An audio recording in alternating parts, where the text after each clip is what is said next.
Hello.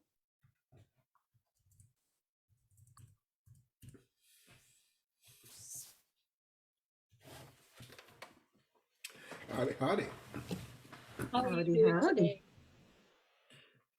Ah, just getting ready here. Taking it over to Facebook. Doing a comment. Ah, just getting ready here. Taking it over to Facebook. Doing a comment. And I need to kill the sound there. And okay. Admit all. We're doing great. Make Tanana Eve the co-host. Hello, Orion. Hello. Hi, Mary. Hello. I was not going to let Zoom beat me today. You must not.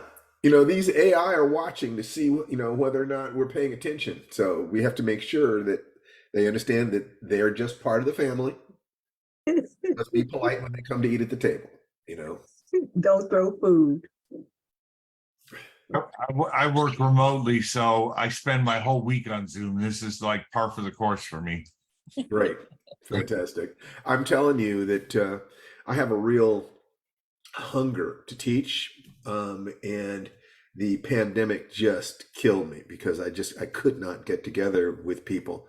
So I have I'm putting all my attention into this because it enables me to reach the most people, and still have my life because things are getting really, really busy right now. But I can commit to 90 minutes on Saturdays at this time. I mean, I was just asked if I would go and speak at a library in a couple months, and it's Saturday at 1 o'clock. Can't do it.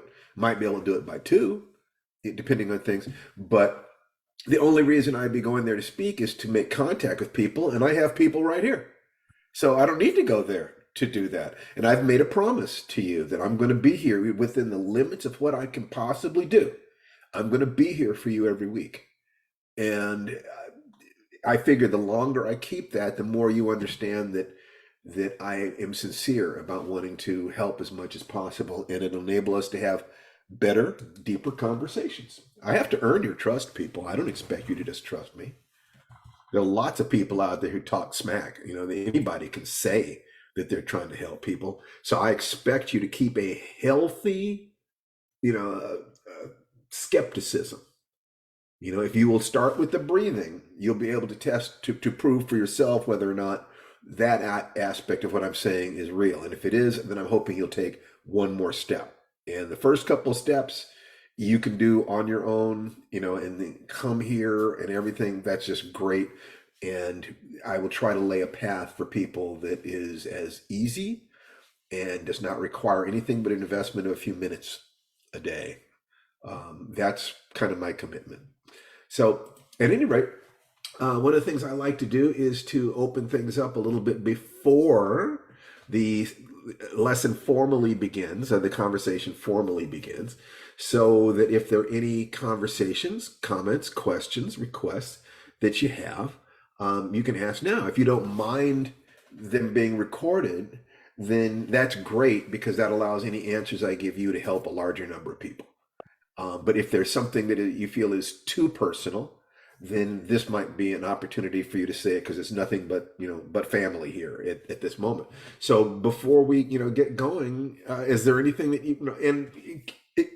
you can really ask anything. That's one of the things. There are no rules on what you can or can't ask. I might decide that a question is something I don't want to answer, but there's nothing you could say to offend me, and there's no such thing as a stupid question. So before we kind of get started, any comments, questions, or requests about anything that any of this material? Well, my question is do you all know each other? Because Stephen, you and I have talked at some length over Messenger, but this is my first session. If you all know each other, then I should probably say hi and introduce myself. You absolutely should. My name's Doug Harrington. I live in Houston, Texas. Like Stephen, I'm a writer, but I don't do fun writing. I do technical writing, but hey, it pays the bills, right? Yep. And I am still in my infancy in the program. I was a week late getting started. So this week I did lesson 1. Tomorrow I'm going to move on to lesson 2, which is going to consistently put me 1 week behind. But No, there is no 1 week behind. This is asynchronous. You start when you start. Other people will start after you. So get that out of your head. There's no way to do this wrong if you do it.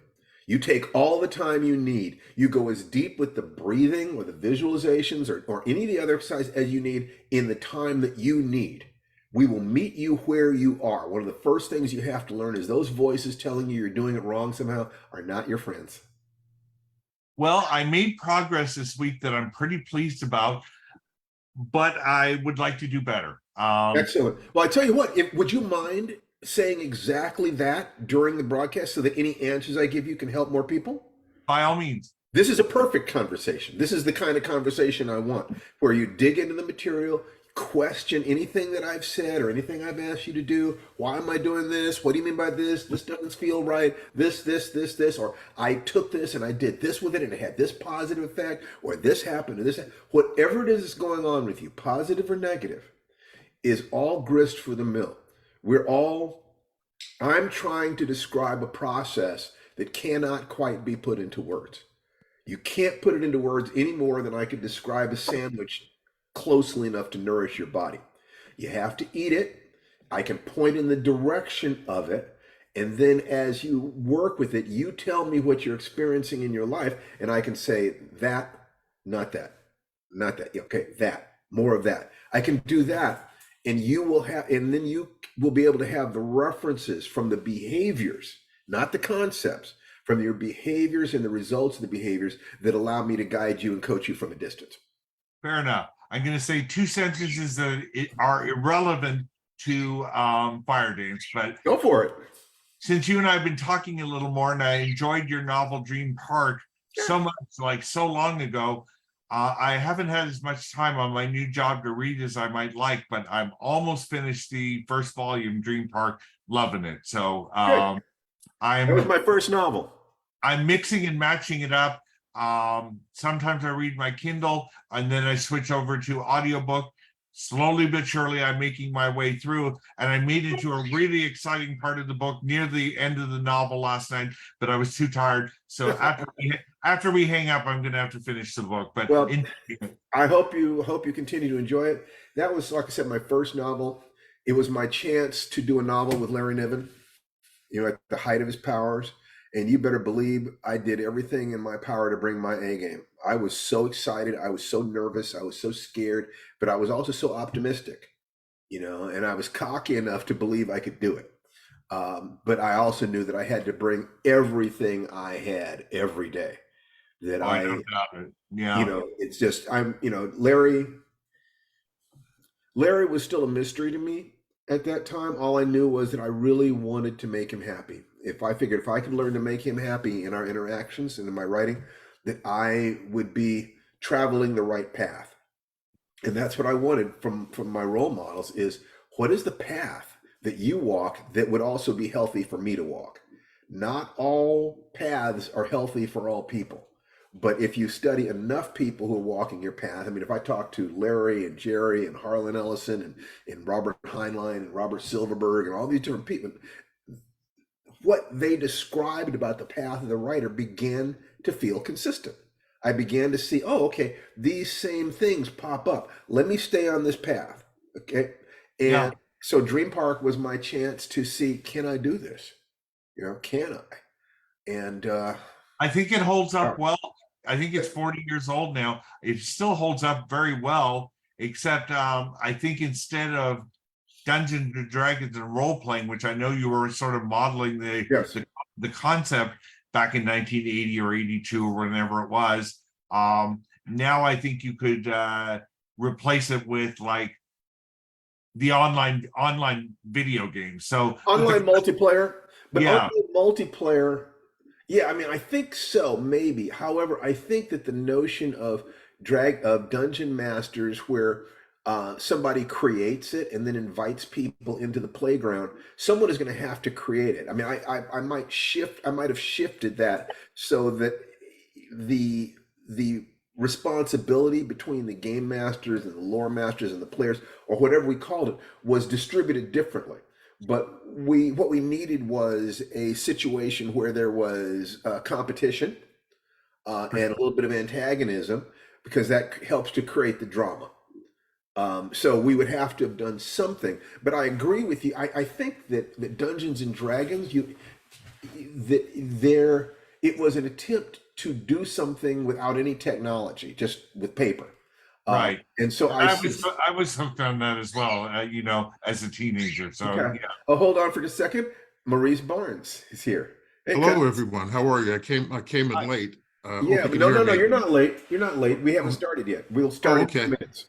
So in high school, I graduated in '85 in high school. So from like '81 to what have you, I did a lot of RPG games, and it amazed me that I came across a box of stuff that I played: RuneQuest, D&D, Gamma Quest, Traveler, 2000, and one of the things in these game systems is that there was a heavy mathematical component to it. Yeah. On the dice side, how many dice you roll for damage. And even when you're playing with people, they're in a rolling 26-sided dice and counting it all up. There was a connection. And even now, 30 years, well, a little bit over 30 years, talking to my high school friends from Seton Hall Prep, who are in a professional career, there was an adventure that we didn't finish that included some critical hits and everything else. And they said, Mo, we want you to do this. We're going to get online. We're going to do this. We have to find out what happened to one of my friends was this, the game system was called Bushido by Fantasy Games Unlimited. So you had very specific, you had to roll a caste system, and then the character generation in it was really, part of it, and figuring out what you can do, what you can't do, Zanshin, and then looking about Zanshin and what that really was and how it was in a game. And it was a situation where my friends decided to bully me, and I rolled critical hits, including a beheading and one of the characters being blinded. And we kind of left the game from there and did another game called Privates and Privateers, Captains of a Pirate Fleet. And the whole game, we didn't play it anymore because there was a question of, it's my ship, when they conquered the ship instead of sharing. That's all I have to say. That's okay. Thank you very much, Mo. We're going to get started. Hold on for a second. I'm going to start the recording.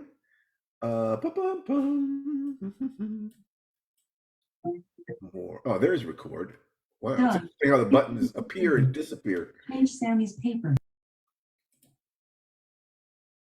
All right. So, welcome to Fire Dance, the next level. Today is May 13th.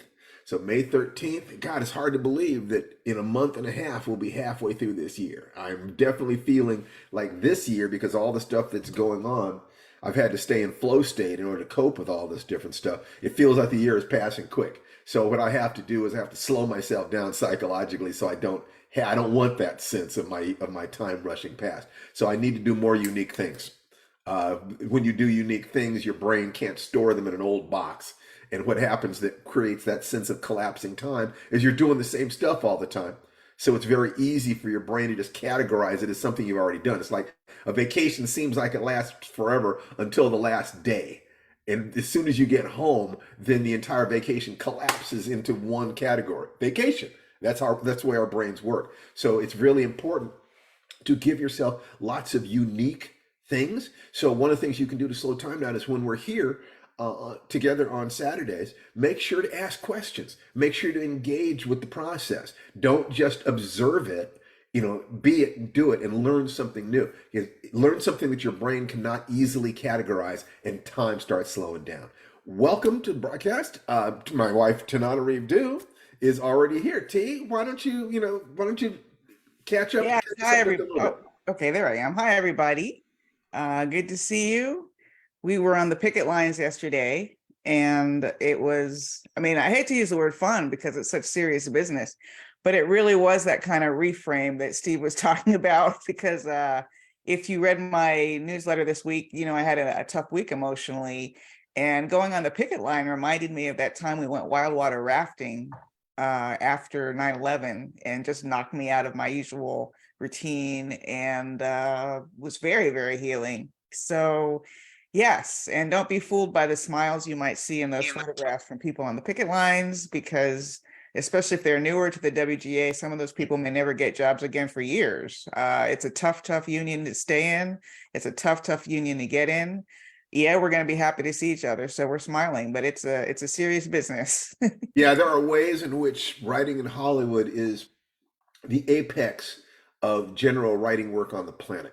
There are ways in which that is true. It's not, I'm not saying that across the board, but the competition to get into the Writers Guild is stupendous. It's unreal. It's unreal. And even the people in there, a big chunk of those people don't get any work. They barely get work. For those who are above a certain level, if they have one movie credit, for instance, then then I think for those people, average incomes of might be something like $250K. But most of the people in there, their incomes are and that's for people who are actually working within a given year. If they get one or two scripts, they're lucky. And that means that their income is about $60,000, $70,000. But a huge proportion of people in the guild get nothing. They don't work. So it's very difficult to compare it to other professions where there is a clear ladder into the profession and there is some security in a weekly paycheck. That's difficult. And you have to remember that it's not like there's a Hollywood in every city. No. There's one Hollywood for the entire country, and that all the writers in the country who want to work in television film, or the majority of them, are living here competing with each other here. It's not entirely true, but it's true enough to kind of try to put some things in perspective. Anyway, if there's anybody who is new here today, well, first of all, let's unmute ourselves and say hi. Hello. Hello, everybody. Hello. Howdy, howdy, howdy.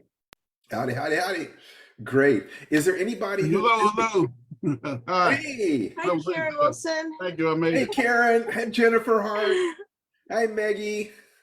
Megan Steve. Lancaster. I see old and new friends here. Is there anybody who's here for the first time? Raise your hands if you're here for the first time. That would be me.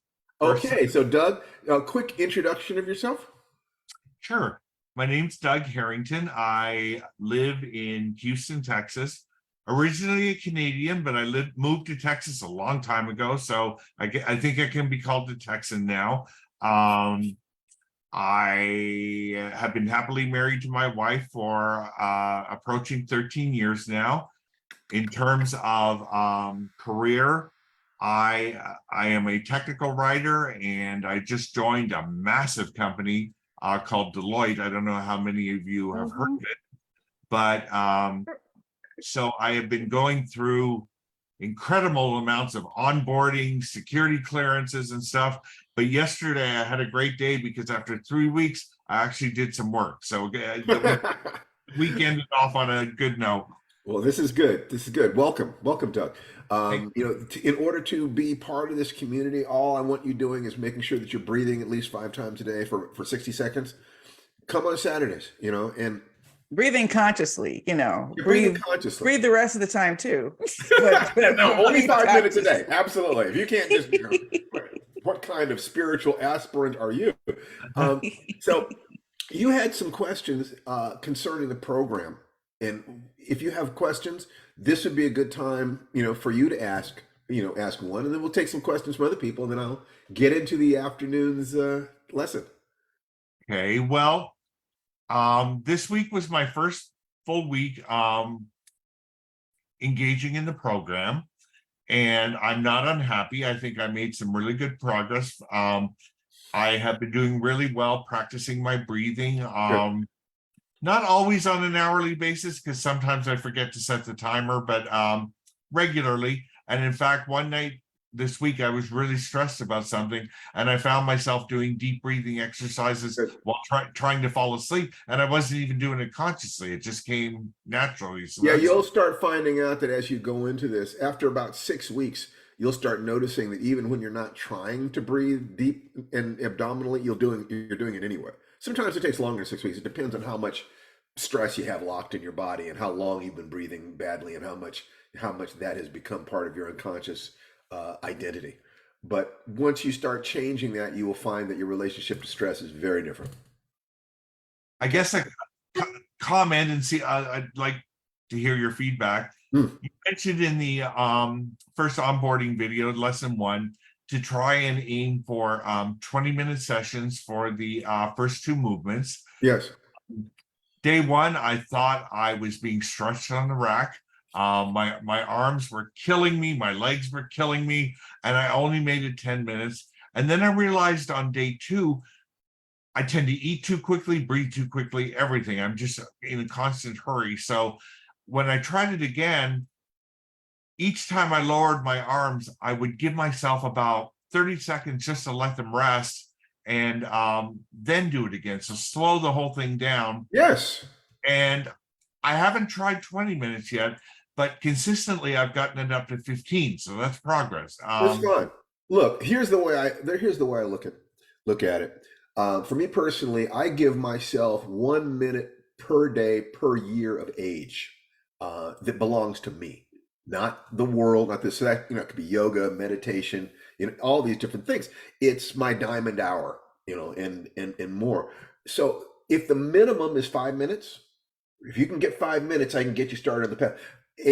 The sweet spot might well be 20 minutes. It could be that the greatest return on investment comes there, and that you can still get better stuff if you keep going for another, 40 minutes, 50 minutes. But in terms of how much benefit, the cost benefit ratio, sweet spot might be 20.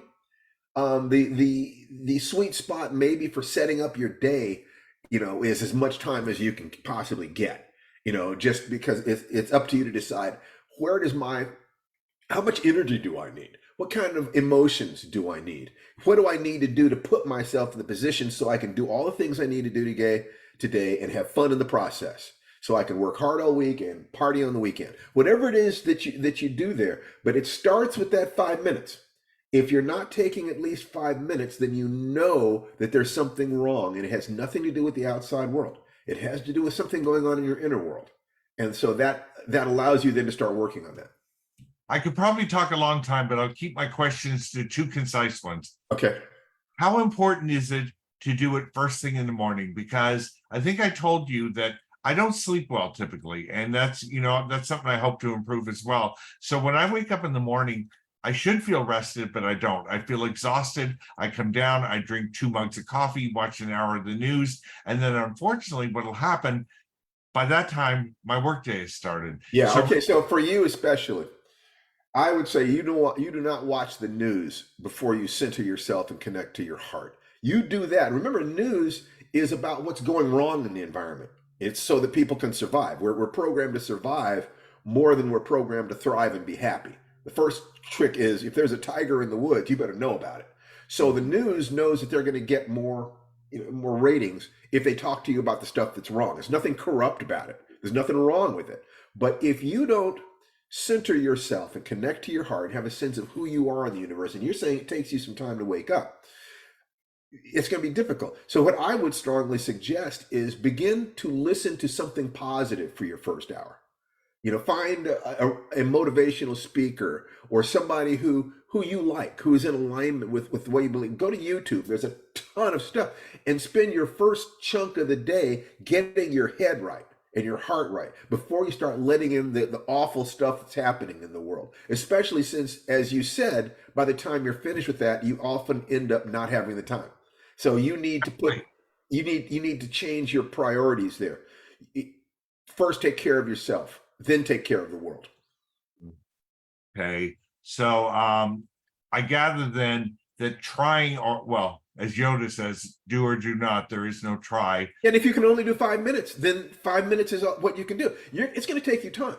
You're going to have to leverage yourself into this because your pattern is going another way. Do not think you can just stop and do this instantly. And Jennifer was nodding her head. She knows something about this. I've known her for a long time. I would love to hear what she says. And then we'll go to you, Mo. You had your hand up. Okay. So Jennifer, you were nodding your head. I kind of wanted to hear what was going through your mind. Well, it's true. You can't just dive into this and expect to be able to do all of it every day. It just doesn't work. At That's least right. for me. That's my No, it experience. doesn't work for anybody. I tried doing a minute every hour, Yeah. and with my work and the way it flows, it was more stressful than not.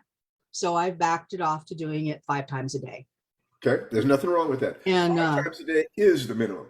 yeah, That's fine. and then I will try to add in beyond that once I have this in my sense memory. Perfect. And then try to come here, and share with us and share what you're experiencing and support other people and let yourself be supported. You will move through this stuff as fast as is healthy for your body and mind. Okay. Right. I used to feel obligated to move through it at the same pace others were going. This or any other thing I took on, and with age. Yeah, that's a guaranteed way to fail. Well, with age comes wisdom, right? I now know. Absolutely. If you pay attention. Yeah. Wisdom is noticing the cycles. It's noticing the patterns. So often, you have to go through an entire year before you get wisdom about seasons. By the time you've gone through a year 5 or 6 times, the fact that winter follows summer is not a surprise. You start saying, oh, there are these things called seasons. Really smart people will notice that faster, but they always notice things faster in different arenas. There's lots of different ways to be smart. It's like a person who's smart in one arena might not be smart in this one. Very few people have all the tools. Most of us need other people. Yeah. Okay. True. All right. So, okay, Doug, I gave you a couple questions. Let me move on to Mo, and then I think there's somebody else too. Okay. Yes, We'll Doug. circle back if we can. Okay, in regards to working in the morning, for about 6.5 years, I wrote for a national online magazine and print magazine, and rollingout.com. And so I had to do a lot of aggregated articles, and a lot of it went from doing very positive stuff to finding the algorithm that the editor, the publisher called the nosy factor. But there was a time that I started writing about the worst things of human beings. And the worst happens every morning. You can find just tragedy everywhere. And I developed, and I didn't know it until some writers sued at the New York Times over post-traumatic stress syndrome from constantly having to write crime articles. Malika Robinson, the young girl who was killed in Florida, was just the end for me. I couldn't wake up in the morning anymore and write another story about Black pain or how we were doing wrong. And like you're saying, it's setting yourself up for the right thing in the morning, but then you have to dive into toxicity. My articles, I've written over 3,000 articles. It's like muckrake.com. You can find all the links and everything else. And I looked at how my progression changed from positivity to getting the hits, and how I angered Paul Mooney and was aggregated on Roland Martin for a totally true story. So, I mean, depending on what you're writing and how I was making my living doing that, it's just as Steve has said, and the concentration is focusing on what you're doing, because it was talk about the coffee. Okay, well, let's look at this. An Aikido instructor named Koichi Tohei wrote a book called Ki, The Way of Aikido, or something like that. And in this book, he talks about how in Aikido, they use a term called Ki, and it has to do with an aggregation of human energies, intent, physicality. In Qigong, we talk about moving, focusing, breath, eyes, mind, and movement. Okay. In Aikido, it's that same thing, only you have to interact with a partner so as to create a blend, which allows you then to match and lead their energy into, a throw or a lock or whatever. And one of the things he said, using this as a metaphor, the outgoing energy, is that in interactions with the world, your energy is a lot like a stream emptying into a sewer. If the stream has power, if the water is running rapidly, then that water will run into the sewer or into a cesspool, and the cesspool won't back up into the stream. That should be you. If you have to interact with a toxic world, first connect with your energy, and with every breath, with every movement, with every thought, you are projecting your energy outwards, so that if you have to deal with this stuff, it's not backing up into you. You're changing it. It's not changing you. You know that it's getting into you if it's getting into you, if it's depressing you, it's feeling, then what you know is your energy is not sufficiently flowing outwards. That's all it is, in that sense, from that position. So this is why it's critical to, and the subject I want to deal with today is self-love, because if you love yourself, then other things will flow from that, including your urge to protect yourself. And when you understand that protecting yourself means being able to move through the world with power and integrity to accomplish those things that are in alignment with your values. Take care of yourself and your dreams, take care of your family, take care of your community, your job, whatever that is. But it all starts with you. And when you love yourself and ground yourself, and we talk about these first 5 minutes, not the first 5 minutes of the day, but 5 minutes taken throughout the day, will give you a chance to ground yourself. You can start with breathing, but then you can visualize, everything about yourself in 60 seconds. You can remind yourself, you get in touch with your survival drive, that part of you that would just bare its teeth if somebody came after one of your kids. Your own heart, your sense of loving the little boy, the little girl that you were, and then moving outwards from there to your family, that sense of love. And then that sense of your mind, your head, your occupation, what you're doing in the world to hunt and gather, that sense of chop wood, carry water. These are the things I must do. I must understand. I must strategize. I have to create goods and services that I exchange with my community. That's how we get money, and on and on. But it starts with survival and emotions and love, and then strategy, or you can go from love to survival to strategy.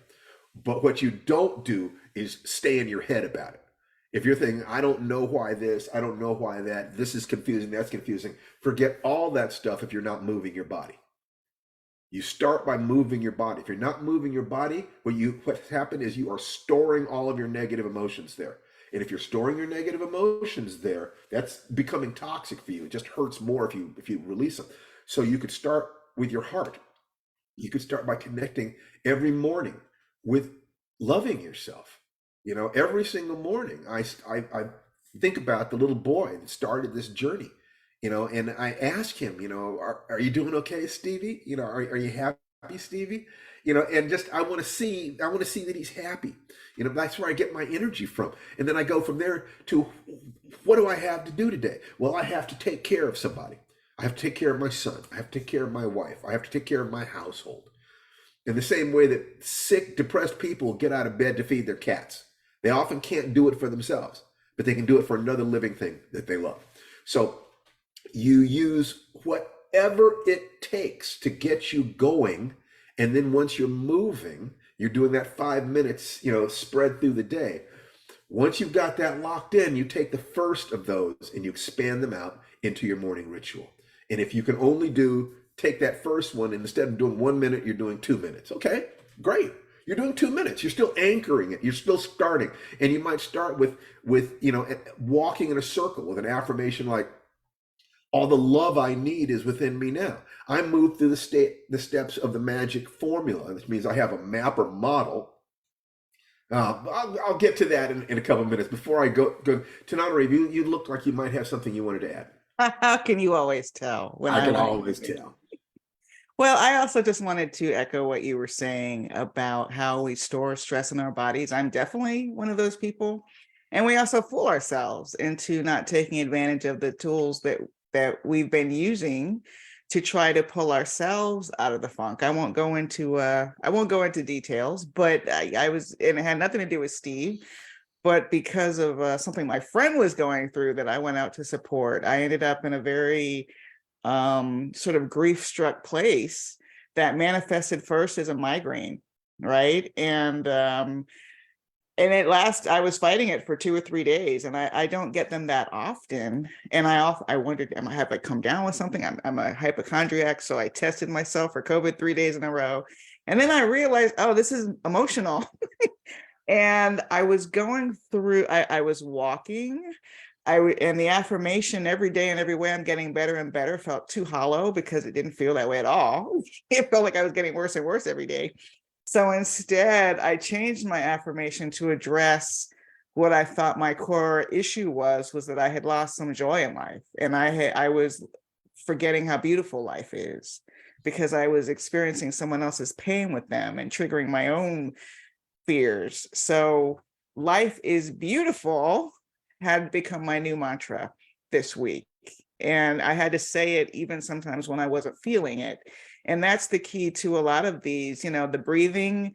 You're not going to feel an instant like, oh, okay, everything's better. It's not like if you've seen Ordinary People, it's not like the Judd Hirsch moment of insight when it's like everything, oh, this is what happened. Okay, now I get it. But if you have faith that those are the tools that will help you come back to your joy.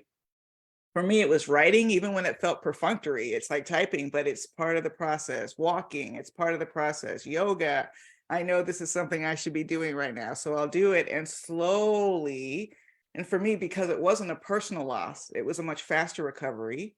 But grief is grief. It's an emotion. And if you touch it, you're swimming in it. It feels kind of the same, whether it's your grief, somebody else's grief, but grief over loss of a pet, grief over the loss of a parent, grief over the loss of a celebrity you've never met. That feeling of grief is a very familiar place in the human spirit. And to pull ourselves out of it, we have to remember to continue the practices and especially the community that will help us walk back toward our joy. And that's all I wanted to say. Well, that's a lot.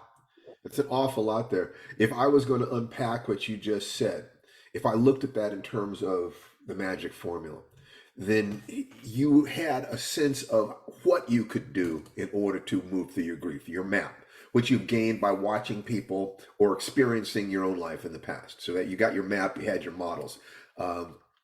You took action, even though you didn't know what you wanted to do. Exactly.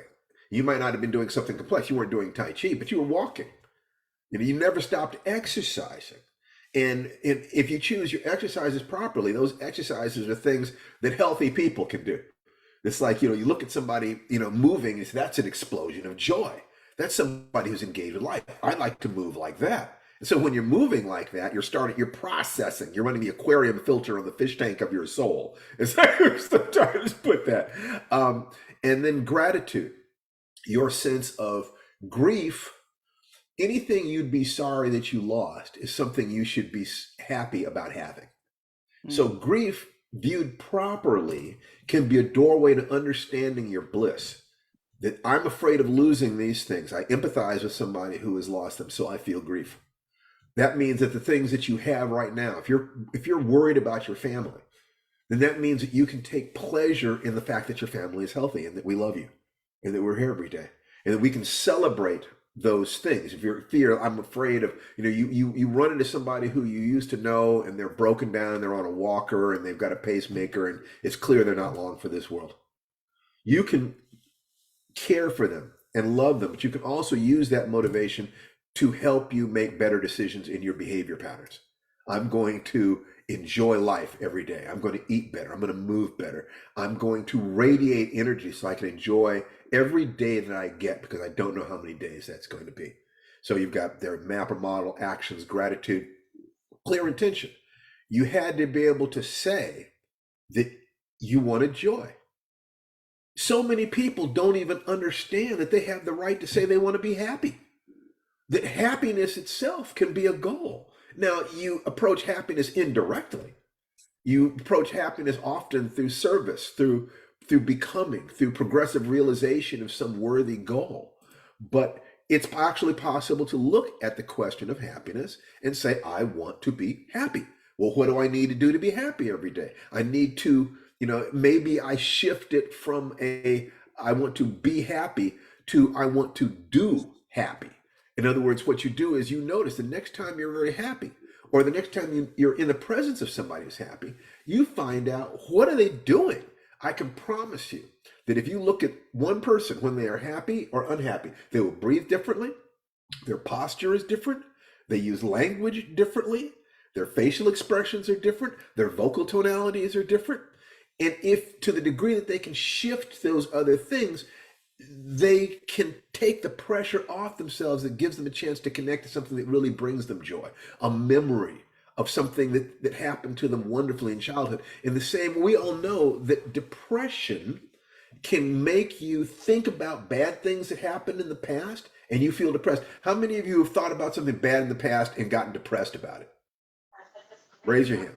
Okay, great. What you don't understand is you can do the exact same thing with positive emotions. That you can actually get a catalog of positive moments in your life. And during your morning ritual, you deliberately think about those things. I anchor myself every day to things that make me happy. Every day I give thanks for my son and daughter, for my, and I say this all the time, my beautiful, brilliant wife, Tananarive, who everyone in my life knows. If I do not understand that I found the perfect woman for me, I'm God's greatest idiot. For my sister who taught me to read, I wish all good things for her. For my mentor, sometimes I will deliberately remember the day that Larry Niven said, yes, you can work with me. Deliver the day that, that Tananarive and I fell in love. Remember the time when my master handed me a black belt. Remember whatever it is. Those memories contain positive anchors that you can actually touch in the same way that if I wanted to, I could remember the first little girl I asked if she'd kiss me and she slapped me instead back in kindergarten. I could remember being in third grade and forgetting my lines in the Christmas play and standing up on stage just totally humiliated in front of an audience of parents. Oh yeah, I could go there. But why? Would you go there if you loved yourself? If your child, if someone who you loved with all your heart was feeling bad, wouldn't you understand that you want them to feel good? And if they feel good, then they will, they might feel good about doing their homework. They might feel good about eating their vegetables before they have their ice cream. They might feel good about, somebody insults them at school. And instead of reacting, they just realize, oh, this kid probably doesn't have a happy home. They're trying to take out on me something that they're feeling negative within themselves, because you love yourself enough to take care of yourself. And as soon as you do that, you start understanding, when I love myself and take care of myself, I am peaceful to the people around me. So you start seeing that people who are not peaceful to people around them cannot have that connection, or it's at least a working hypothesis. You can see it for yourself. You can test it for yourself. So loving yourself enough to want the best for yourself leads to asking yourself how to do these things. And what we've given you is a way that can start with just 5 minutes. And then by the time you've taken that first section of time, the first one in the morning, and expanded that to maybe another 5 minutes, you're starting to be able to program yourself. And my morning ritual, I start when I wake up, and then I sit up and meditate. And one of the things that's interesting about meditation, somebody pointed out a research to me recently, and I need to go deeply into it, but I did take a look at the research, and between 30 and 70% of people would rather give themselves an electric shock than be alone with their thoughts. That literally, they did an experiment where they asked people to just sit quietly with their thoughts for 15, 20 minutes, or they could push a button and give themselves to electric shock and they'd get the money. And about 30% of women and about 60-something% of men would rather push the button and get the electric shock than be alone with their thoughts and feelings. So Steve, go ahead. Sorry. That is a beautiful example. And I wanted to bring your attention to something popping off in chat. Doug had asked a great question that we were actually talking about last night. Why do you think we consciously or unconsciously seek out negative emotions or memories rather than positive ones? And Kathy talking about how it's survival programming. And that does mimic the conversation we had last night, where I was sort of observing myself through the week, retreating from my tools, right? Like, oh, if I play music, which brings me great joy on my keyboard, that might trigger a headache. And I've been nursing this migraine. I'm not going to play music. I'm not going to listen to classic jazz, even if I had it at soft volume. I'm not going to call my therapist. It crossed my mind many times. Maybe I should call my therapist. And every single time I was like, but do I really want to be bothered? Or she's expensive. It's like I talked myself out of moving toward positivity and was starting to cloak myself in the negativity, almost as if the joy is the lie, right? Like the rose-colored glasses have been peeled off, and now the world is gray, as the world really is.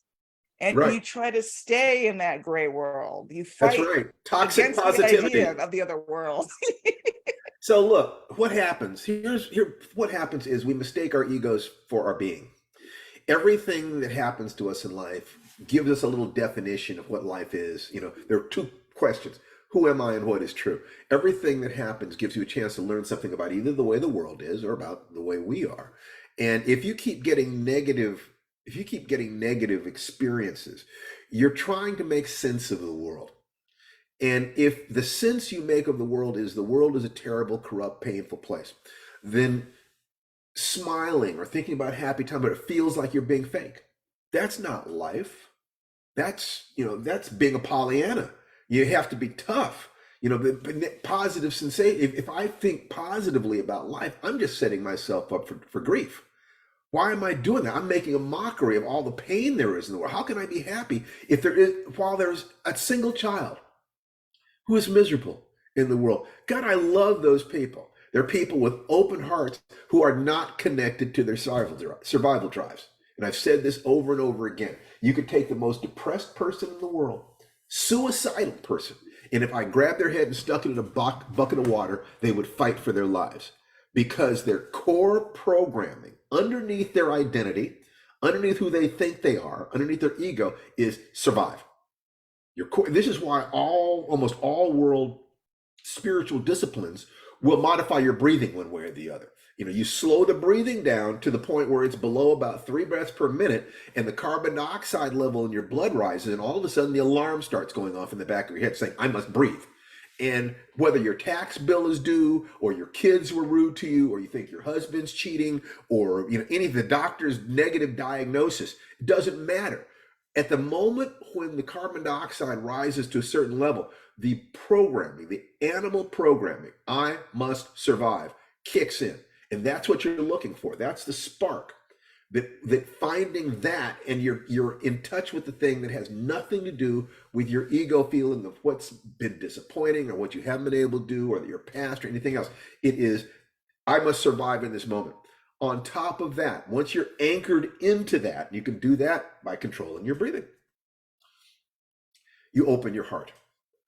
Because if from this position, this perspective, the meaning of life is to live. It's just, the meaning of life is the same as the definition of life in that sense. But then you move, in other words, you breathe, you reproduce, you take in food, you excrete, and so forth and so on. Just that basic stuff. But once you've got that, then the next question is, how shall we live? And that's a very different question. How shall we live? In order to what? Well, all living things are seeking to escape pain and gain pleasure. But as you just said, Tananarive, we can get caught up. If the primary goal is to move away from pain toward pleasure, why would people go to a funeral deliberately when they know they're going to go into deep grief? When they know they're going to cry and wail and they're supporting the family? Why? Because these rituals overall lead to greater joy in life. We need these social rituals. They help us to place our lives in perspective so we don't have to bear our grief as individuals. We can bear it as a community. So you can feel that people care about us. So we will deliberately step into grief sometimes in order to have greater overall joy in our lives, because loneliness is a terrible, draining thing. In the same way that some people will hurt themselves in the gym. They will discipline themselves to get up at an ungodly hour in the morning, and they'll go to the gym, and it doesn't feel good. And God, I'd rather stay in bed just like everybody else, but I know that if I do that, I will have less joy overall in my life. Just like going to work. God, I don't want to go to work. Very few people want to go to work. The number of people who want to go to work are the same percentage of people who, if they won the lottery tomorrow, would still be at that job next year. Not very many of those people. Most of us go to work to avoid pain. Because if you're not working, you can't pay your bills and your family suffers and you can't eat. Hold on just a second. Oh, okay. Yeah, I see what you're doing over in chat. That's great. We do most of what we do most automatically to avoid pain. Whether or not we can live our lives with joy is a higher level. It's a higher level. The animal stuff says avoid the pain. As a human being, we can start saying, I want pleasure long term. And then as you feel safer, the natural thing is to begin to expand your sense of ego so you begin to include other people. My skin doesn't stop with me. My skin includes my kids and my wife and the students on my path. You know, you guys are part of me. That's why I'm here every week. You know, I feel what you're feeling if you will share it with me, and I can take that and I will bear some of that, and then I'll show you how I deal with that alchemy that I use. But understanding that the news is going to, if there are 1,000 houses in a town and one of them is on fire, what's going to be on the news? It's as simple as that. It's not that the world is burning, but that can be the impression that we get because we mistake a 24-hour news cycle for the thought that the entire world is falling apart. No, it's not. But there have always been people who said the sky is falling. There have always been people who do that. You have to control your own sense of joy, and you can start that with loving yourself. Let's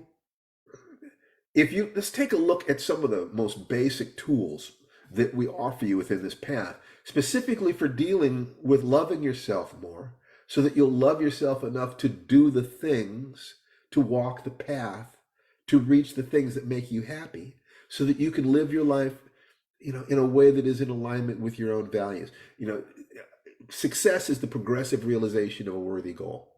And to a certain degree, as long as we feel that we are progressing, we're happy. When we feel that we are stagnant, we're unhappy. If we feel that we're going backwards, we panic. So if you're doing nothing more than breathing 5 times a day for 60 seconds a pop, that's 5 minutes, but you get to feel like you're making progress because you are. And if you expand that to 10 minutes with 5 minutes in the morning, you're making even more progress. Get that up to 20 minutes. And now you're 1 in a million. Very few people will spend that much time on themselves, for themselves. Okay, repeat about progress. Progress. Success is the progressive realization of a worthy goal. Success is the progressive realization of a worthy goal. You choose a goal that is in alignment with your values. For instance, if I make money by helping people, I want to make $1 million on my coaching business, and I can only do that by helping more and more and more people. So that's in alignment with my values. It's in alignment with my goals. I get to take care of my family. I get to take care of myself. I get to help my community. And if I'm offering a product or service, it has a reasonable cost to it, then there's no downside here. So if I do anything on a day that moves that goal one step forward, I feel good. Especially I can define it. If I do one thing in a day that moves me towards my goal, I am making progress. If I do one thing that is making me more the person I need to be, such that I'm aiming at, can I improve myself by 1% a week? I can improve myself by 1% a week with an hour of conscious thought about that thing every day. You can get your fitness, by 1% a week, hour of exercise. It's not, that's a rough statement, and quantifying it exactly is difficult. But I think as a general thing, it's great. You just aim at improving 1% a week. You can do that with an hour of work a day. You're not getting an hour of work a day. The truth is, in a lot of arenas, if you're putting in an hour a day, you're going to move faster than 1% a week. You really will. So you can probably get to 1% a week with 20 minutes a day. Probably, not sure. And, we're not going to be dogmatic about that. But that notion that the first 5 minutes, if you haven't been doing that, just changing to 5 minutes a day, you're probably improving by 5% a week from where you were. It's, that will slow down. You'll need to put in more time. So But all of this will be dependent on loving yourself. How do you jumpstart yourself? How do you get that first 5 minutes? You have to love yourself enough to feel that you're worth it. If you let your grief about the ways that you did not perform in the past reduce your self-image so you love yourself less, how do you motivate yourself to get out of that? How do you do that? So if we can see how you can start there. Actually, before I give you any specific techniques for this, let me answer some questions. Tom.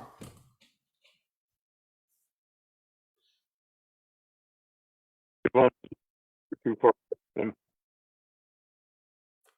I've been trying to do the chi exercises. I'm still stuck on the first because coordinated. I keep things in reverse. Okay, so you're breaking up, Tom. However, I see what you're saying, that because you feel uncoordinated and, you know, this, that, and the other, you're doing things in the wrong position, and it's probably frustrating you. And that frustration leads to stress. The stress tricks you into fear, and it actually interferes with your ability to want to practice. Well, I just stick with on lesson 1 till I get everything lined up and moving in the right order. I don't think we're at here. Okay, what you're going to want to do is you're going to, because your sound is going in and out. I don't want you to get frustrated. Write that down, but I'm going to hallucinate. Write it down in the chat. I'm going to hallucinate that I know what it is that you want, and what I'm going to say to you is just follow the legs, follow the footwork. Don't worry about the upper body. You know, and then when you have specific questions, ask me. You know, people ask me, I'll create a special video just for you. I mean, it's easy to do. So just follow the footwork and breathe. So for instance, let me get out of the, choose my virtual background. None. Okay, so you're now in my office with my whiteboard back there covered with cards that for the script that we're working on.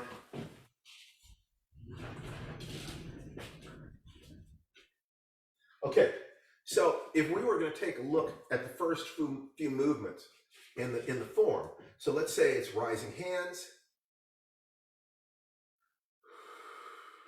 shift my weight to the right, shoulder forward,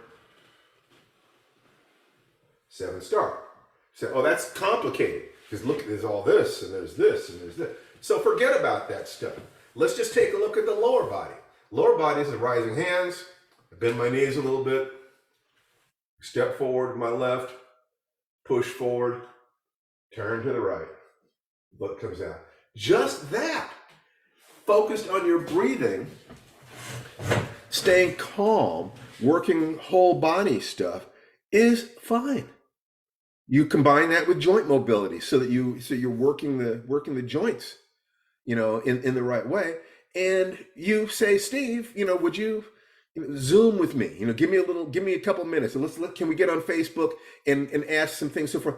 But if you do the lower body and breathe, and you're working posture, and you're conscious of what you're doing, do the Qigong exercises, you're getting everything.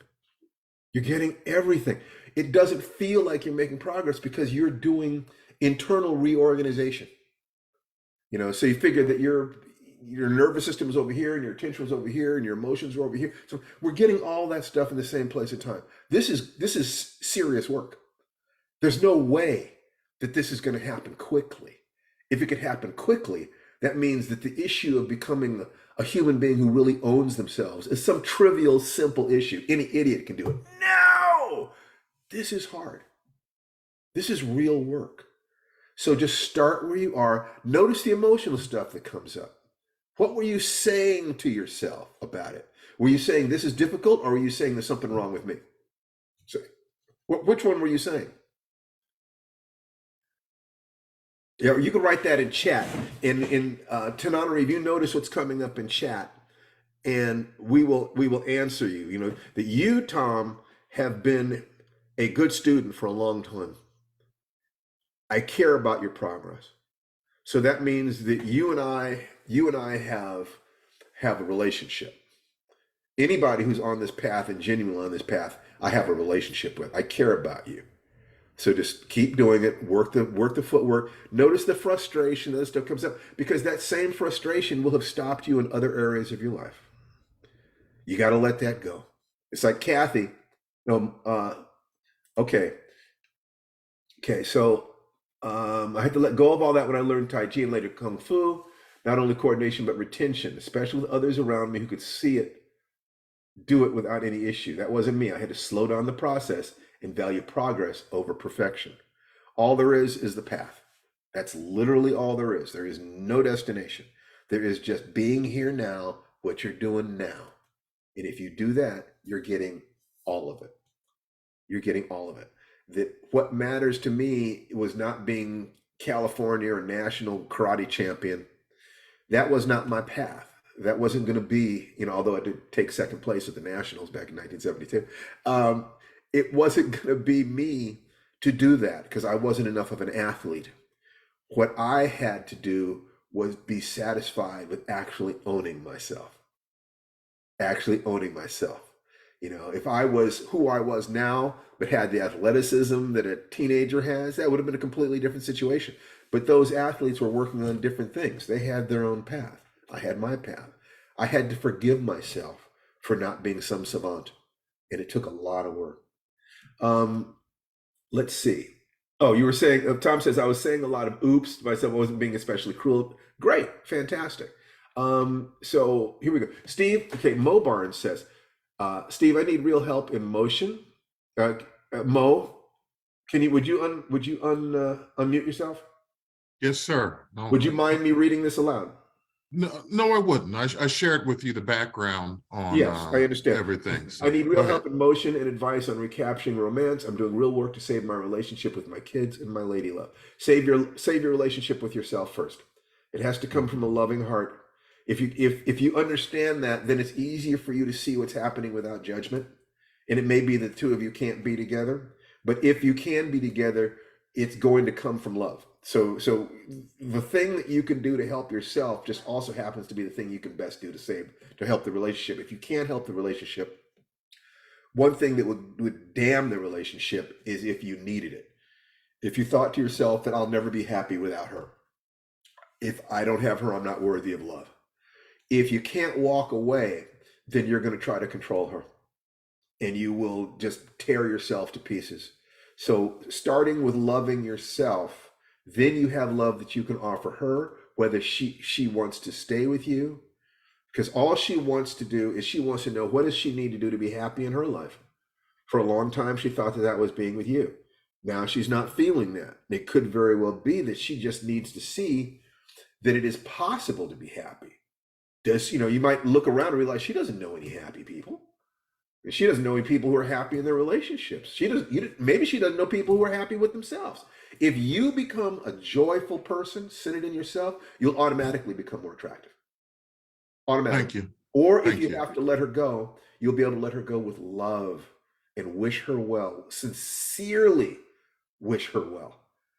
And your kids will see an example of an adult man who handles his own stuff, who does not hold a woman responsible for his emotions the way a woman should not hold a man responsible. Now, that's a tricky one because we do want to be able to look at our sweethearts and say, you make me happy.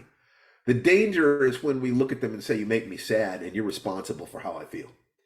It's dangerous. That's a tricky area and language doesn't quite get it, but you have to be responsible for your pale emotions at the same time that you give her the right to help make you happy. I know that if I think Tananarive is making me unhappy, I have fallen off the path. But at the same time, I have to be vulnerable enough to be able to honestly let her know how happy she makes me. You get the paradox? Yes. I tell her she's responsible for my happiness. I am not taking responsibility for my own emotions. And it's easy. How many of us have been manipulated by somebody who wanted us to be responsible for their emotions? There you go. That's right. So while letting them make you happy, take responsibility for your own happiness. And once again, this is something that needs to be experienced because it's difficult to put it into words. but this is where you start. So starting by loving yourself, you start that loving myself makes me want to protect myself, or protecting myself leads to me feeling safe, which makes me ask the next question: how can I experience the most love? It can work either way. You can start by loving yourself, go to security, and then go from security, up to how do I do it, the strategy. Or you can start from security, I will rip the throat out of anybody who messes with me or my family, to love. Now that we're safe, how can we be happy?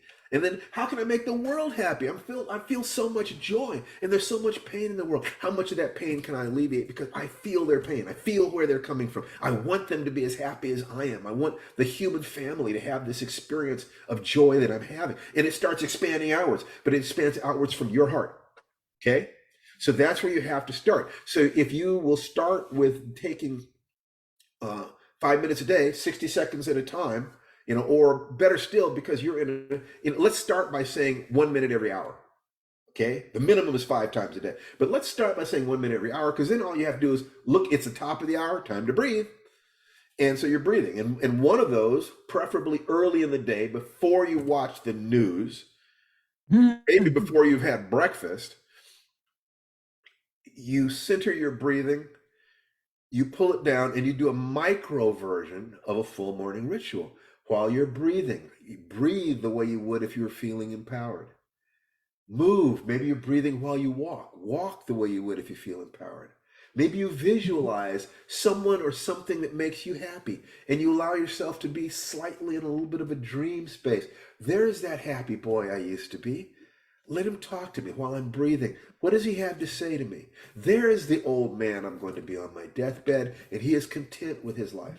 His life has been good, and he did the things he needed to do, and he is satisfied with that. What might he have to tell me? Maybe you step out of it altogether and allow the little boy inside you to have a conversation with the old man you're going to be on your deathbed. And you just sit back and listen as they share wisdom and enthusiasm. You find your own way. And in your journal, what are 5 memories from your past that make you happy?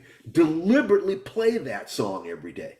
Deliberately choose to be happy, because your kids are looking at you and they're saying, is it possible to be happy in the world? Is it possible to be successful in the world? Is love worth it? And you have to, by your example, show them, yes, it is. And this is how you do it. You grow up, you take responsibility for your own emotions. You do things every day that create the life that you need. And the quality of your life is the quality of your emotions to a huge degree. The quality of your life is the quality of your emotions. So deliberately trigger your positive emotions every day. Every day. You move, and you create emotion one of 3 different ways. The way you move your body, what you focus on, and the language you use to represent your thoughts. So that means that for just that first little time in the morning, you are moving your body in a resourceful way. Maybe you're walking. Maybe you're doing Tai Chi. Maybe you're doing Qigong. Maybe you're just sitting and breathing. And you're putting your mind on something that brings you happiness. Maybe you follow your breathing down to the spark inside yourself where your survival lies. You get in touch with that survival spark, and with every breath, you fan it. You fan your survival. You fan your survival. Or maybe you look at the language, and that's your affirmations. All the love I need is within me now. All the love I need is within me now. And you feel the part of yourself that feels that to be true. For just 60 seconds, you hold that part of yourself as sacred. There are other things too, and we will go to them, but does that help? Yes, it does, Steve. And at first, when you were talking, I was thinking about Herman Hesse Siddhartha, when the student was learning sitar, and the master said, if the string is too tight, it will break. If it was too loose, it will not play. And the middle path is that path. Then I thought to something while you were saying everything, is when I was at Morehouse College, and I was supposed to graduate in class of 89, my mother died. Excuse me, in 88, my mother died. And 22 years later, I came back to go to Morehouse. And one of the things that I listened to as a song was Back in the High Life Again. All the doors that were closed to me will open once again. And I used to listen to that like constantly. People are like, what is this Black guy doing listening, to this and everything else? But it inspired me. And I like the Beatles. Heck yeah. And the Beach Boys. Oh, hey, come on, man. I was listening to Dark Side of the Moon the other night.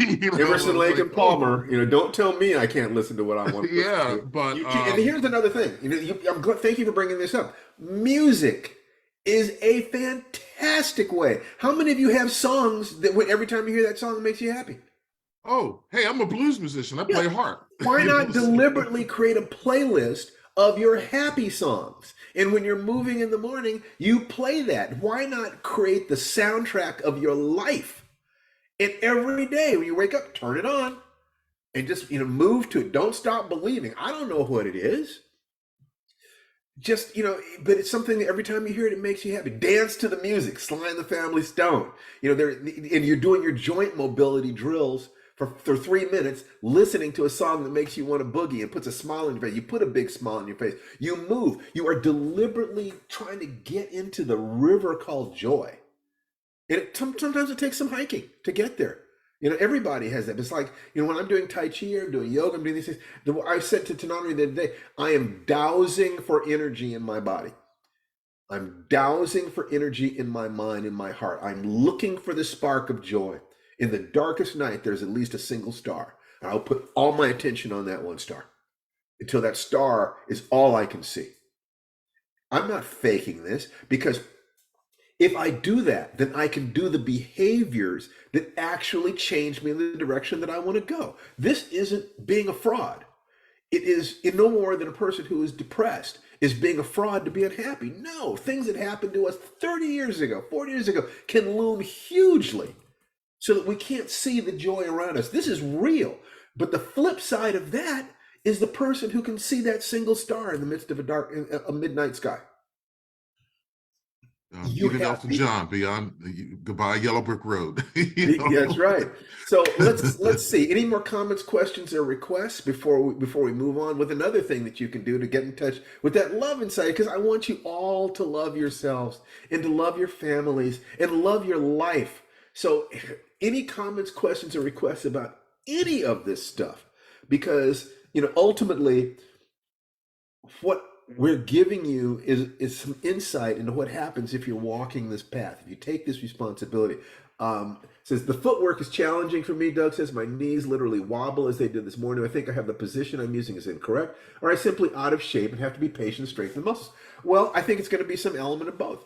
You simplify the movements, you make them shorter, you make them less stressful so that you can take a certain amount of pleasure in it, and then you make a tiny little adjustment every day.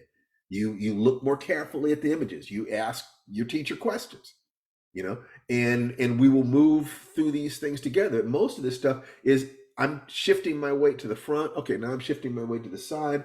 Now I'm turning my hips. It's not complicated. It's actually very simple. The addition of the hands makes it seem complicated. So that's why I say focus on the footwork, add the hands as it feels good. Comments, questions, requests. Okay.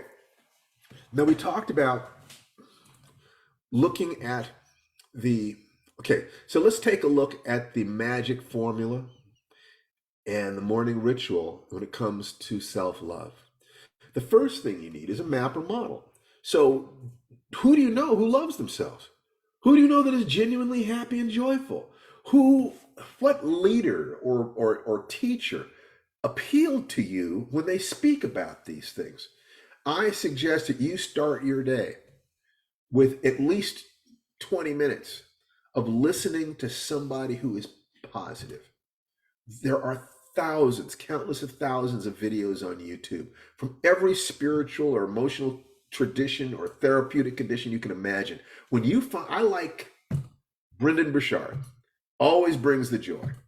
He is just all about joy. Every time he walks through a doorway, he uses walking through the doorway to trigger a sense of joy. Okay, so somebody like that, start with him if you want to. Start with me. My videos are out there, whatever it is, but starting your day with the news or starting your day with all the things that are wrong with the world will convince you that that's all there is. That's simply not true. That as we speak now, in most homes, people are loving their families and playing with their pets and just trying to get through life and trying to move with a certain amount of integrity, and once you understand that every flaw in you you were doing the best you could.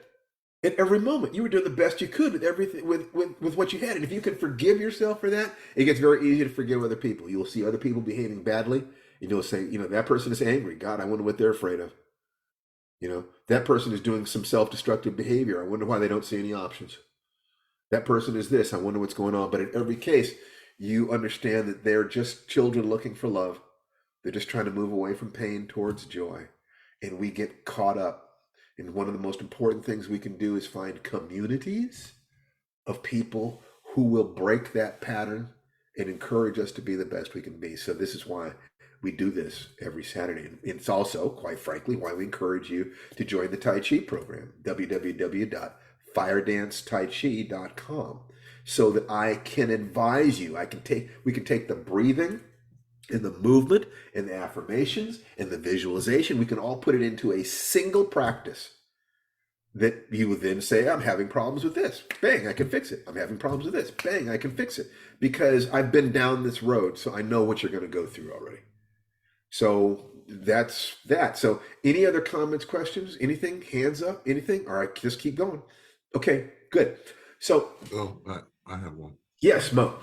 Yeah, I saw your Facebook post regarding Chat GPT and AI. I think I was getting into this like a year and a half ago when it was coming out, and it was coming out. And if you have Bing, you can do the AI creation. If you're already on Microsoft Online and Bing, they have the AI, the art AI thing. I forgot what it's called, but you can describe something and it will create it for you, that image for you, as well as now, if you look at the current, what's on the wire now, they're bragging about creating a complete AI novel with prompts over 22 minutes or so. Yeah. When you brought it up, I was like, wow, this is exactly what what I was seeing and hearing, and even looking at one of the outlets I work for, how they're going to start using aggregation and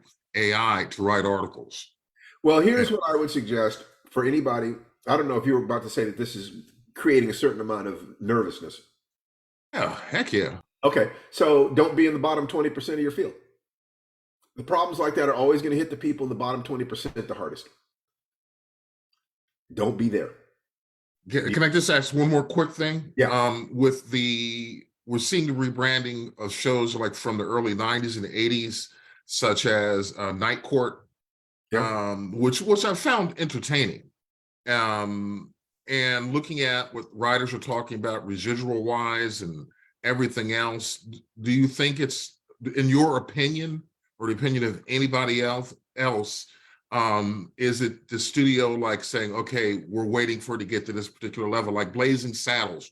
One of the reasons it's not being produced, or like everyone says, oh, look, there's Blazing Saddles again, is because of the deal that Mel Brooks had with the studio. And one of the things he did before so he couldn't lose the rights, is create Black Bart, which starred Louis Gossett Jr. as Bart. And it came up, and it's really, really hard to find on the internet now. But that's one of the reasons that Brooks you're no longer seeing the Blazing Saddles. What's your question? Do you think that the studios are manipulating this, knowing they can go on past content, past contracts, and not pay anybody, and we're going to move to a more AI model, since they can type in, give me a modern Gilligan's Island? Yeah. With Donald Trump as the millionaire. I get it. Yeah, they're going to try. And it could very well be that there will be AI shows. That, matter of fact, I find that to be almost inevitable. But there will also be shows that say no AI, and we get to the audience gets to decide what they want. So like I said, focus on not being in the bottom. You know, Just so, in case people are not familiar with Chat GPT, I got one of the apps on my phone where you can ask it to do things. And I asked it to write a country music song about a grieving widow. And I'm just going to read you a little bit of the country music song. She sits alone on her front porch swing, watching the sun go down, thinking about the love she used to have and how he's not around. She's a lonely widow living all alone with nothing but memories to call her own. She's got an empty bed and an empty heart, and the pain of losing him tears her apart. so Okay. don't think it ain't coming. Dolly Parton hit. Dolly Parton hit. You do not think it's Songwriters are not already in coming, trouble. but your way out of it is love yourself, deal with your stress, use your fear to make you better. You know, and just, you know, start there. And just remember that, you know, the top 20% are always working. The middle can have some problems. The bottom 20% are always struggling. Stay out of the bottom. All it takes to do that is you put in your hour, you know, few hours a week of being sure you're getting better at your craft every week. Just take a few steps at getting better every week. Okay. You know, I don't worry about it too much because I have too much stuff to do. You know, at the point where I don't have enough stuff to do, I'll worry about it then. But right now I'm getting better and better, and I'm keeping my eye on it.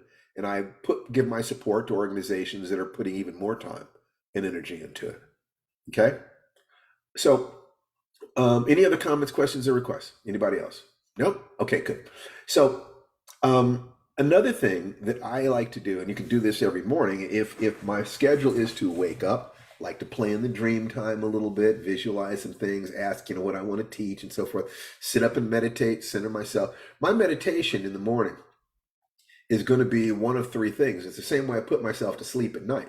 I'm either going to listen to my heartbeat, I'm going to follow my breathing all the way down to my tailbone, or I'm going to visualize some simple geometric structure of light, made of light, maybe a triangle, maybe a circle. Triangles tend to be more wake up because they're, you know, artificial structures. Circles tend to be a little softer, so it's a little easier to go to sleep at night if I visualize a circle. But I'll actually move between those things and see which one seems to offer kind of a tunnel to lead to sleep.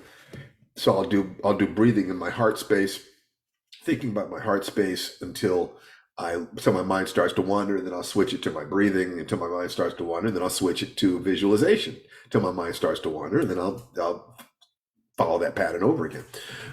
The heart space, you know, the following the breathing is great for survival because all you have to do is slow the breathing down to the point where you're starting to feel that carbon dioxide kick. Oh God, I need more air.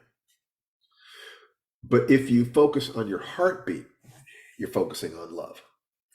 In many ways, you're entraining yourself to the sense of peace that you experience in the womb, hearing your mother's heartbeat in the womb.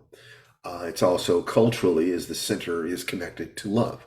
So just feeling your heartbeat and envisioning the things that you love in life, and then take that in to see maybe the child that you were, maybe the fetus that you were in the womb, the embryo that you were, whatever is the youngest, most innocent part of you that you can feel protective toward. Have the heartbeat of that child or that fetus or that embryo beating in concert with your own heartbeat. You can take your heartbeat by taking it at your throat, or taking it at your pulse point, or sitting so quietly that you can feel your pulse in your body.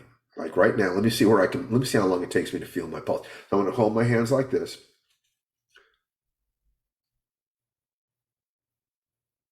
Okay, the backs of my hands are resting against my desk, so I can feel my pulse in the veins on the back of my hands. Usually I can feel it where the fingers are touching. I can't feel it right there right now. Probably some tension.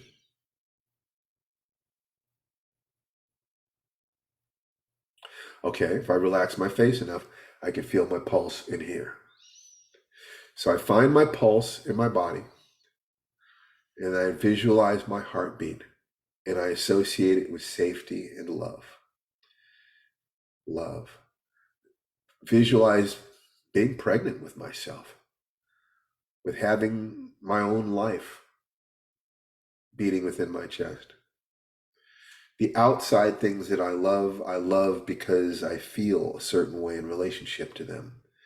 But it's how I feel within myself that enables me to relate to the world with love. So if I sit for 15 minutes, breathing and heartbeat, my mind will wander and I just bring it back. My mind wanders again. Let's bring it back. This is where I'm going to be. Then I move from there. And when I'm doing my movement meditation, actually, I'll start by doing joint mobility. And there I'm just focusing on breathing. And I go from joint mobility to the first of the 5 Tibetans, which is twirling. And there, once again, I'm just working on posture and breathing. But during Tai Chi, it's very interesting to slow down at times, especially when you're just learning it, that you can feel your heartbeat in your hands. You move slowly enough and softly enough. And, let's say that you can't get up and do Tai Chi. So you visualize it moving with the breathing. You feel your pulse, right? And you visualize yourself doing it. And you see what comes up for you emotionally. What are you saying? Are you giving yourself joy for caring enough about yourself to spend this time? Are you beating yourself up because your body isn't doing what you want it to do? Are you being gentle with yourself? Are you being loving? And this is where you tie it back to the 3 gates. Is it true? Is it kind? Is it useful? Are you being kind to yourself? And if you love yourself, don't you want to be kind? Is it true that you're doing the best you can do? And if you're doing the best you can do, why would you ask yourself to do more? The rest is just time. Is it useful to beat yourself up for not being different than who you are when you're actually taking steps to move in that direction, even if it's only a tiny step a day? Is that useful? I suggest to you that being kind to ourselves, being loving to ourselves is the truth. That the core of who we are, we're all just children looking for love. We've all done the best we could with what we had. And we need to feel positive about our blessings in life in order to have the strength to take the actions to move forward. So when I begin my Tai Chi, I will start with an affirmation that says, every day and every way I'm getting better and better. I don't necessarily start specifically with I love myself, although I sure would if that was an issue. I would start with I love myself. I love myself. And I would talk about, I'm giving, kind, nurturing, honest person. I give everything that I can to my family every day. I've done the best I could. I would say whatever it took to move me to that position of feeling love and self-respect. Then I give gratitude for all my blessings, the people who love me, for having a strong, healthy body, having a strong, healthy mind, for having internet access, for God's sake. Anybody who thinks to themselves, I don't have anything to be grateful for, if you can see, would you be sorry if you lost your eyes? Then it is legitimate for you to be happy that you have them.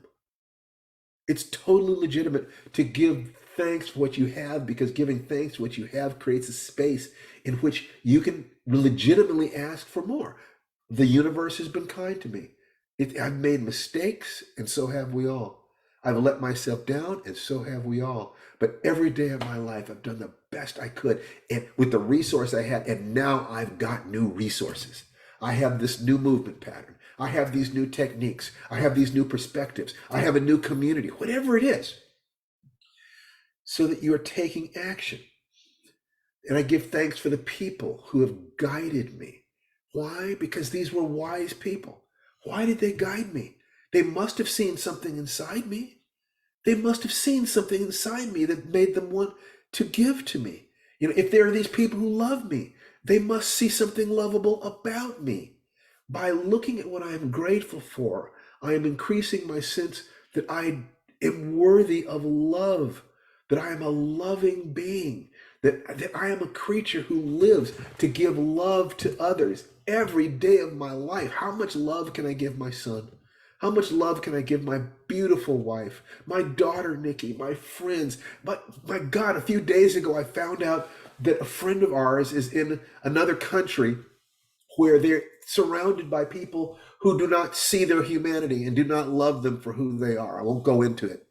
But this is a person who has been of such joy in our lives, who has meant so much. And I realized, my God, I could reach out to this person just by Zooming with them every week. And I can give joy to somebody who's been good to me. And I give thanks for that. Oh my God, I get to do something nice for somebody who deserves something nice being done. That is, I live for that. Every week, you need us to talk to you every week. You got it. We got a Zoom day every week. We're going to go on. How about we play, virtual this? How about we do this? Because we love you. We love you. When we were there, we'd give you a hug. But what we will do is we will take our time every week and we will connect with you. And when you do things like that, are you not a good person? Are you not a loving person? If you do that, why would you not give love to yourself? If you're the kind of person who gives to others simply because it feels good, are you not worthy of love? What did the universe do to create you if you're not worthy of love? What does it say about the nature of the universe? This connects with everything you think the universe is, and everything you think you are, and everything you can give to the world. If you can connect to your heartbeat and feel love, if you can connect with your breathing and know that you deserve to be here, if you can realize you've done the most you could with your body, the most you could with your mind, the most you could with your emotions, and forgive yourself, then you can forgive other people. And if you do that, you cut all those negative cords and you're surrounded by nothing but love, the universe being a loving thing, separated into all these apparently separate identities, and we can move together through life, giving each other all we can, as you are in the chats right now. I see 40 new messages. You guys are taking care of each other. You're sharing with each other. You're helping each other. That is what's going to make this work, not me. You're going to make this work. And in order to do that, you have to love yourselves enough to take the discipline to say, I want to find the things that'll make me happier. Let me try this. Let me try this. Let me see what works over here. Let me see what works over here. Why? Because I'm worth it. Every day, if I'm going to do the things I need to do to create my life, I need to feel the emotions I need to feel so that it is all worth it. And love is one of the most worthwhile things in the world. Does anybody know anything that's more worthwhile than love? If you do, I'd love to hear about it now, because I don't know. I'd do anything for the people I love. I'd do anything for the boy inside me who started this journey, who I love. And all he wants to do is give his love to the world. And all the martial arts stuff was just so that I'd feel comfortable being loving. So I could just be this way. I could be a big goofball and cry and laugh and hug people without fear. I had to go through almost 50 years of martial arts training to be able to feel free to just be myself. And the gift that I can give to the world are the things that will cut that time for you. That you can start being more loving to yourself today. And anything that tells you you are not worthy of being loved is not you. And it is not your friend. It's a voice in your head that somebody else put there. That's not how you came from the factory. That's what somebody programmed in along the way. And if you will breathe and slow your breathing down and move, you are hitting a factory reset. Movement is short-circuiting all the head stuff. Your body doesn't care what you think. Walking a mile, that mile is just there. It doesn't matter what you think about it. You do it or you don't. And that's what you want. You want the things in life where you do it or you don't. If you cannot now walk a mile, or you cannot now do Tai Chi and you're in the program, breathe. Breathe. Focus your attention. Focus your language. Focus your breathing. And you're breaking the emotional chain that allows you to step into love, start changing your behaviors so that, like I said, we're all just along this journey. There's no place to get to. No place to get to at all. There's just walking with integrity to your vision of yourself and the life that you want to live, in the world that you want to create. I think that all of us would like to live in a healthier, happier, more loving world where people tell the truth, are more caring, and effective at handling the problems in the world. And the best way to do that is to embrace that in your own life. Tananarive, once again, no, was it anything? Okay, I'm wrong about that? You sure about that? Okay, so comments, questions, or requests. Kathy, you've almost always got something to say. So what you're going to do then, Steve, is put me on blast so that I can try and live up to that statement right there. So thank you for that challenge. I'm going to say I appreciated both of your newsletters this week. To Nanari's story about what she went through, and I'm stealing yours, Steve, about strip mining your heart, because that was my most previous week of finding myself in a conversation with someone who thought they could weaponize my emotions. Oof. Yeah. Bare your teeth like a wolf. Do not don't let anybody play you. You're fierce, Kathy. That's what happened, Steve. But after the lioness came out, it was the echo of the experience, because that's what happens. You have the moment and then it continues to reverberate because the moment's over. Yeah. So now it's just an echo of the moment and you're experiencing it and you're feeling it. So that was the next stage that I had to work with and wrote about. I did write about it. So it was the need to recognize that, not to fall into that, the difference between processing and wallowing is what I wrote about. The idea of what did I just learn? And based on what I just learned, what do I need to do differently? Yes. Or how to approach my next engagement. So that was that. So what you wrote about, it just a lot of universal connections. Fantastic. Connected right then. I invite people to believe that all living things will move away from pain toward pleasure, and that the purpose of human life is to live a life of joy and service. That if you look at it like that, everything else can fall into place. There are other ways of looking at it. I just invite you to find one that's in line with your own heart. But until you find that other way that's in line with your own heart, I suggest you try this one, that you have the right to joy and you have the responsibility of service as you were given to by life, by your parents, by your ancestors, by your teachers, by your mentors. Decide to be a force for good in the world. We know we can see the forces for evil. And they're mostly fear. We can see people tearing the world apart with their fear. What we need is people who are willing to be warriors of the heart, who are absolutely capable of ripping your throat out with their teeth, but they would rather hug you. They would rather hug you because there is so much pain in the world. We do not need to increase the net amount of pain in this world. Our commitment should be to increase the net amount of joy. And that means we need to be strong for our families, especially if our families have dealt with multi-generational issues. Pain, oppression, bigotry, abuse. Heal yourself and show others the path to healing. And come back to this community and teach us what you found. How did you apply these things? What seemed to you to be the limitations of these approaches? Let's brainstorm how to be happy and healthy and joyful and of service to our communities together. In that sense, is that we're all in this alone together. I had Paulo Coelho running through my head, Steve. Give, but don't allow yourself to be used. Love, but don't allow yourself to be abused. Trust, but don't sell your sword. So I still got my sword. Excellent. If you don't have a sword, get one. Get two, says the Bible. Yeah, that's right. Comments, questions, and requests. We've only got a couple more minutes, but I want to make sure, is there anyone who has not had anything to say today that would like to interject something? I want to be very, very careful that I'm taking care of you guys. Okay, if there isn't, then Mo. Yes, any chance, with when we were talking, I gave the guidance and did a 10-second description of fire dance Tai Chi. Yeah. Any chance of you and your wife doing that song there, those lyrics that popped up? Oh, you're talking about the blessing dance? No.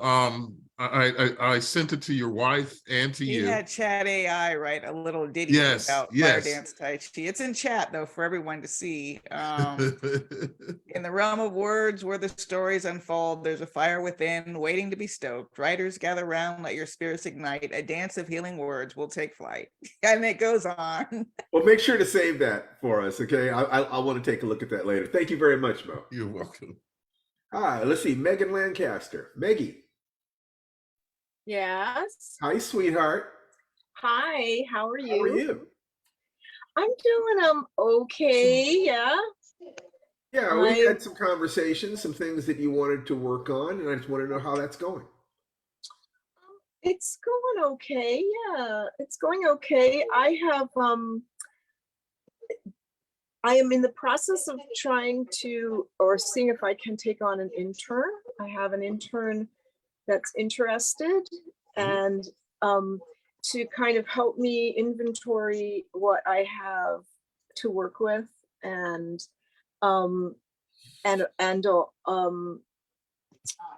this is a really big step for me. It's very scary. So I keep thinking about it and I kept trying to blow it off and then coming back to it. And I kept thinking, no, I need to step into this because this is a fear I have to face. I'm not sure where the fear is coming from, but I was very excited about the opportunity. And then the person actually showed up and I began to think, is this a terrible idea? So No, it's a very good idea. You may not feel ready for it, but I think that interrogating the fear is a great question. What you might want to do is to envision the old woman you're going to be on your deathbed and ask her what you were afraid of. She will probably speak truth to you. okay. You know. Okay. Oh, Tom Barkley said, Steve, you wanted me to talk today about a sentence a day. Okay, maybe we can do it next week. But yes, I would if your internet is choppy, feel totally comfortable sending me a list of questions that I can then read on air and address for you. Fair Okay, enough. well, you wanted me to talk about the results I was getting. Oh, okay. and- Well, you're. I can hear you right now. Let's give it a shot. Okay. The storm seems to have died off. I left a story that had good potential, and I was surprised to find out I left it 5 years ago, that it had just been sitting on a hard drive, a couple of hard drives. And with the making the promise that I would work on it to you here a couple of weeks ago, I got going and I went from 8 pages the first week to 23 pages, and I think I'm up to 34 Holy or 35. crap. You're on Wow. fire. Well, I wouldn't go that far, but I'm making progress. No, man, that's and what- great. Well, but the funny thing is, this is everything that you talk about people who keep the stories inside themselves and don't run them through the keyboard was true. I knew what needed to hit the page. I just wasn't doing it. And I'm jumping around to the different points of view of the different characters in the story. And they're saying, okay, now it's my turn. And then the next one comes up and says, you need to move my part of the story forward. And, bit by bit, So what's paragraph going to be by important paragraph. to you is to keep the story short. Are you published, Tom? Not in fiction, only Okay. in So what technology. you want to do is you want to aim at stories that are no more than 5 to 10 pages long. The tendency will be to just keep going. And by doing that, you're not working on your structure and you're not working on the muscle that allows you to submit your story. Okay. So it's critical. First of all, you're doing great, but then start getting to that. You start reading more really, really, really short stories so that you understand how to do it within that framework. If you mostly read novels, you literally won't know how to write short stories. So do that. But the most important thing you're doing is what you're doing, which is your writing. That is major. It's massive. Tananari, do you have anything to input on that? The question. No, I mean, I would never tell a writer to, throw away anything they're working on. I think the progress you're making on the story you described is fantastic.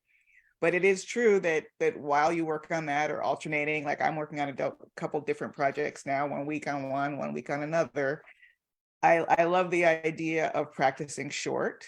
I mean, even if it's 10 or 15 pages, the bigger point Steve is making is that as learning writers, we have to train ourselves to completion, because not just from a structural standpoint, because learning beginning, middle, and end is an important part of story structure, but also from an emotional standpoint, because sometimes we don't finish stories unconsciously because we don't want to submit them and we don't want to submit ourselves for rejection. And we always, at every level, have to, I mean, I took 7 years to write a novel, so I know what I'm talking about. You have to practice endings, you know, and it's not easy to write shorter by any means. In some ways, maybe it's more difficult because how, you know, you're creating a character and a premise and some kind of a conclusion in a very short amount of time. But he's absolutely right that reading shorter stories is the key to training yourself to think in shorter stories. But primarily, congratulations, Tom. You know, that I hope. Yeah, that's amazing. What you must do is celebrate. If you don't celebrate this victory, and it's a major victory, you're stealing joy from your own life. You did something that's important. You know, I would suggest, you know, stop and kind of do a happy dance. I mean, seriously. I mean, you know, get up, Tom. Definitely finish that story you're working on for sure. Get your butt out of the chair. Okay. Now, what I want you to do, breathing down in your belly, raise your arms and say, I am a writer. A writer. I am a writer. A writer. And I'm having fun with this. And I am having fun with this. There you go. Yeah, it's you're right that it's longer than is ideal in this respect. But yeah, it's just, look, this is just a different perspective. I've got another one that I can finish within 10 pages. Fine. That's great. Fantastic. So, and then your third story, the third story you write, I will read it and we will evaluate it on the air for you. You'll see exactly how this works. I will give you $1,000 worth of story analysis for free. That's very kind. It's not kind. This is my community. You're my people. Well, and kindness is part of this community. How about that? Okay, good. I accept your correction, Tom. Well, it had to happen sometime, you know. Oh, God, I'm not even fair. Anyway.